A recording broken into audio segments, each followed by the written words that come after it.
Cricket যে কেবল bat বলের খেলা নয়, সেটা অনেক আগেই প্রমাণিত। এর সঙ্গে মিশে গেছে টাকার খেলা, বাজিকরদের গোপন ছায়া আর ফিক্সিংয়ের কুটিল জাল। বাংলাদেশ প্রিমিয়ার লিগ বিপিএল এর চলমান আসর নিয়েও এবার তেমনই অন্ধকার অভিযোগ উঠেছে। ইন্টারন্যাশনাল ক্রিকেট কাউন্সিল আইসিসির অধীনে থাকা anti corruption unit ACU BPL এর অন্তত 8টি ম্যাচকে সন্দেহের তালিকায় রেখেছে।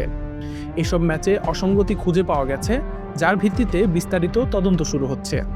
বিসিবি ও আইসিসির গোয়েন্দা নজরদারিতে থাকা একটি আন্তর্জাতিক বেটিং বিশেষজ্ঞ সংস্থা এই ম্যাচগুলোর বিষয়ে সতর্ক করেছে।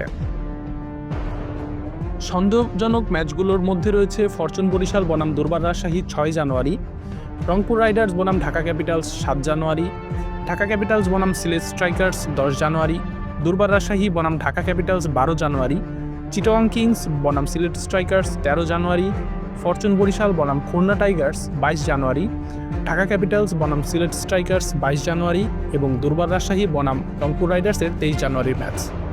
এসব ম্যাচের নানান সন্দেহজনক বিষয় খতিয়ে দেখছে এসিইউ। বিশেষ করে কিছু অস্বাভাবিক ও দুর্বোধ্য পারফরম্যান্স, হঠাৎ পরিবর্তিত ম্যাচ পরিস্থিতি এবং বিশেষ কিছু খেলোয়াড়ের সিদ্ধান্তে চোখ রাখছে তদন্তকারীরা। বিপিএলের কলঙ্ক যেন শেষ হতে চায় না।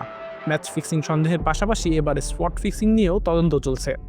বিশেষ করে কয়েকজন ক্রিকেটারের আচরণ নিয়ে ইতিমধ্যেই প্রশ্ন উঠেছে। প্রাথমিকভাবে অন্তত 10 জন খেলোয়াড়কে তদন্তের আওতায় আনা হয়েছে, যাদের মধ্যে অন্যতম নাম বাংলাদেশি ব্যাটসম্যান এনামুল হক বিজয়। এর আগে 2013 সালে বিপিএল এর ফিক্সিং কেলেঙ্কারিতে কেঁপে উঠেছিল দেশ। সে সময় মোহাম্মদ আশরাফুলকে 5 বছরের জন্য নিষিদ্ধ করা হয়েছিল। এবারও যদি প্রমাণ মেলে, তবে দৃষ্টান্তমূলক শাস্তি অপেক্ষা করছে জড়িতদের জন্য। প্রশ্ন হলো, বিপিএল কি এবার সত্যিই ফিক্সিংয়ের অভিশাপ থেকে মুক্তি পাবে, নাকি নতুন করে বিতর্কের গভীরে তলিয়ে যাবে? আশিকুর রহমান শান্ত, ডি স্পোর্টস।